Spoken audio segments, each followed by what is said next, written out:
The tragedy of Nicaragua was a highly significant case. I choose to offer it here as a potent example of America's view of its role in the world, both then and now. I was present at a meeting at the US Embassy in London in the late 1980s. The United States Congress was about to decide whether to give more money to the Contras in their campaign against the state of Nicaragua. I was a member of a delegation speaking on behalf of Nicaragua. But the most important member of this delegation was a Father John Metcalf. The leader of the United States body was Raymond Seitz, then number 2 to the ambassador, later ambassador himself. Father Metcalf said, "Sir, I am in charge of a parish in the north of Nicaragua. My parishioners built a school, a health center, a cultural center. We have lived in peace. A few months ago, a Contra force attacked the parish. They destroyed everything: the school, the health center, the cultural center. They raped nurses and teachers, slaughtered doctors in the most brutal manner. They behaved like savages. Please demand that the US government withdraw its support from this shocking terrorist activity." Raymond Seitz had a very good reputation as a rational, responsible, and highly sophisticated man. He was greatly respected in diplomatic circles. He listened, paused, and then spoke with some gravity. "Father," he said, "let me tell you something. In war, innocent people always suffer." There was a frozen silence. We stared at him. He did not flinch. Innocent people, indeed, always suffer. Finally, somebody said, "But in this case, innocent people were the victims of a gruesome atrocity subsidized by your government, one among many. If Congress allows the Contras more money, further atrocities of this kind will take place. Is this not the case? Is your government not, therefore, guilty of supporting acts of murder and destruction upon the citizens of a sovereign state?" Seitz was imperturbable. "I don't agree that the facts as presented support your assertions," he said. As we were leaving the embassy, a US aide told me that he enjoyed my plays. I did not reply. I should remind you that at the time President Reagan made the following statement: "The Contras are the moral equivalent of our founding fathers."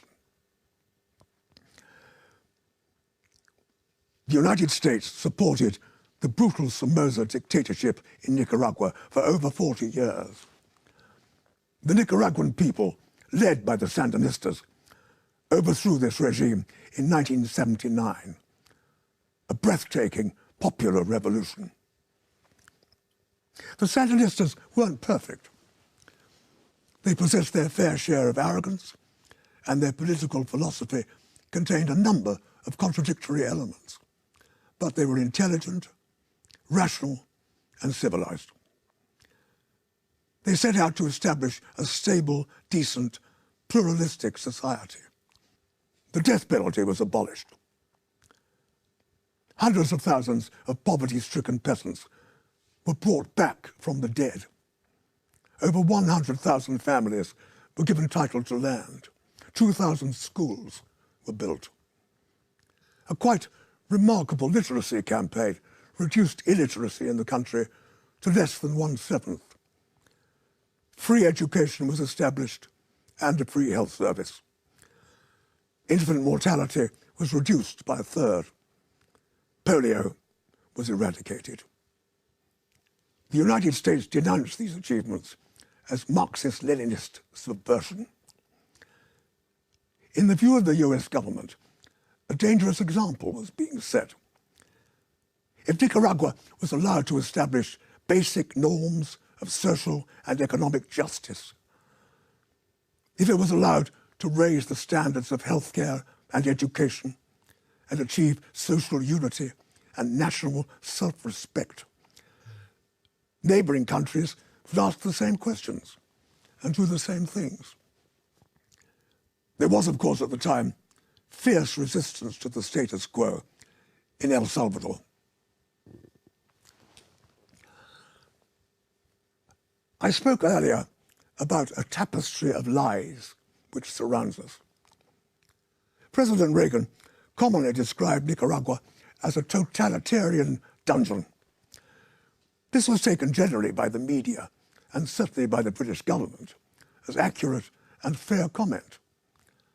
But there was, in fact, no record of death squads under the Sandinista government.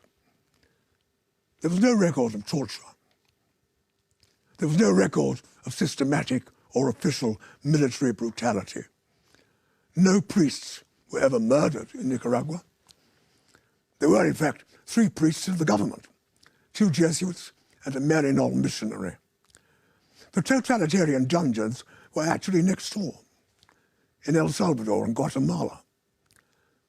The United States had brought down the democratically elected government of Guatemala in 1954, and it is estimated that over 200,000 people had been victims of successive military dictatorships.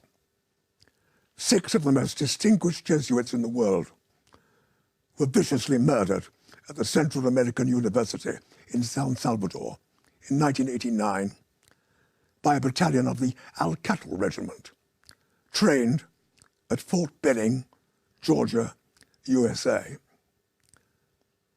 That extremely brave man, Archbishop Romero, was assassinated while saying Mass. It is estimated that 75,000 people died. Why were they killed? They were killed because they believed a better life was possible and should be achieved. That belief immediately qualified them as communists. They died because they dared to question the status quo, the endless plateau of poverty, disease, degradation, and oppression, which had been their birthright. The United States finally brought down the Sandinista government. It took some years and considerable resistance, but relentless economic persecution and 30,000 dead finally undermined the spirit of the Nicaraguan people. They were exhausted and poverty-stricken once again. The casinos moved back into the country. Free health and free education were over. Big business returned with a vengeance. Democracy had prevailed.